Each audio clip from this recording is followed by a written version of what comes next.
Gloria and Flor. So this is based off the qualitative data from the focus groups that were conducted to the participants in the LINKS program. So these are two of the quotes directly from that qualitative data. So the first one is, es que tenemos mucha información ahora, pues que no teníamos, y luego nos sentimos con mucha confianza con usted. Talking about the CHW work.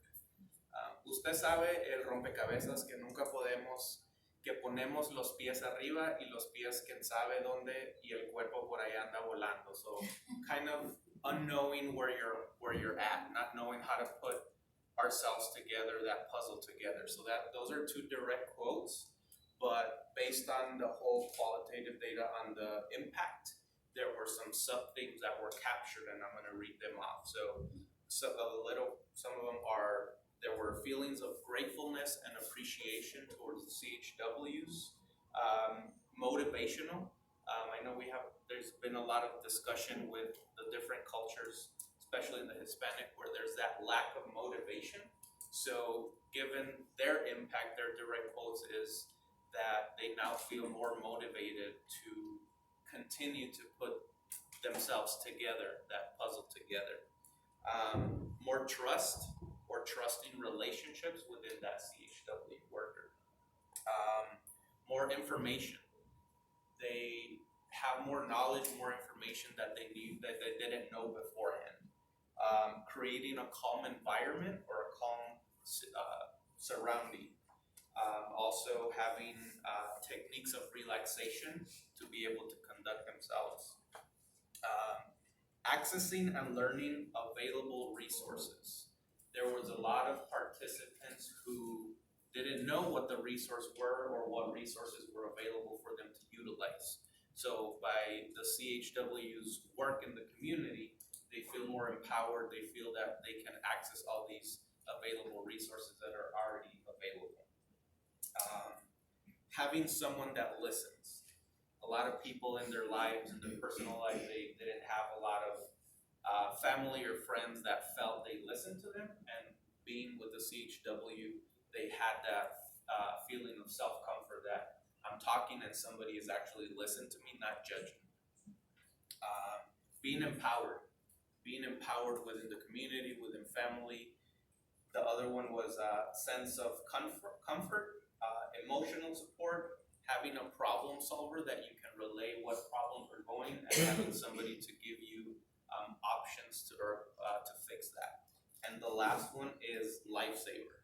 So actually there was some sub-themes that those community individuals said that the CHW was actually a lifesaver. So that kind of captured me, and it's like, well, wow, I mean, such hard work that everybody's doing that they feel that they pretty much saved their life. So, any questions on the? Yes. I actually have a question. You know, in this profession, we all have a duty to report.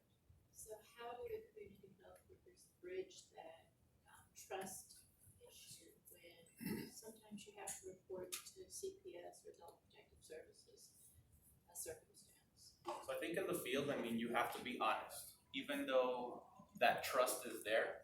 So with that trust being there, and anybody can chime in if you need, but having that trust means that you have to be honest with your community members, with your patients.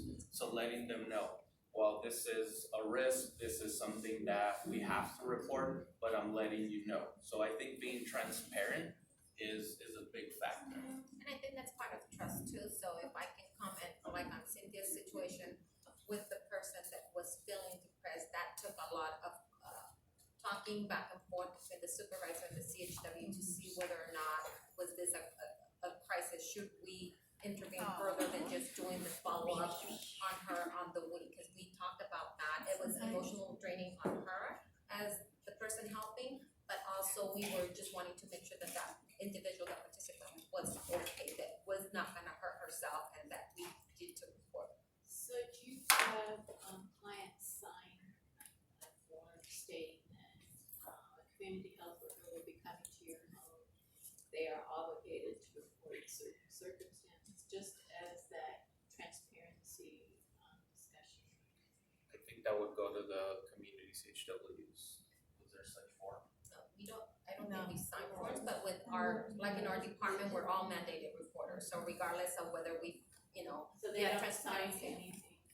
no, but it's like with our, and just in any program that we oversee within our department, we're mandated reporters, and if we have to report something, we did, so I'll give you an example, not necessarily with the CHW program or this model, but, just last week, we were part of 2 mandated reporting. And we told them, we usually are upfront with them and tell them, if you're gonna disclose something, no, we are mandated reporting.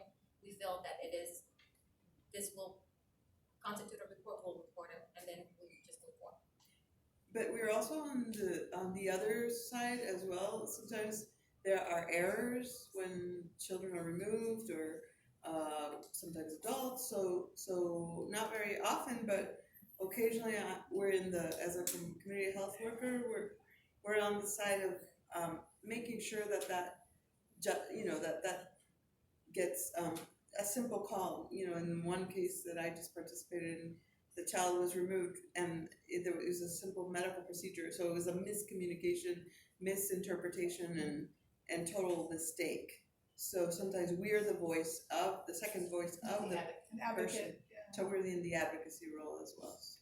Emma, Yes, I have a comment, actually, in the, as they are mentioning, that trust and that transparency of the relationship that exists between the CHWs and the individual, a lot of times, that's the reason they come to us, because they want support and helping them make decisions and not, there's so much conflict, especially there's like sexual abuse in the family, a lot of times it's a family member, there's so much confusion into what do I do, all the emotional, the moral. So having somebody to be the one, having to actually help them report that alleviates that situation, and we see a lot of that because of that trust they say.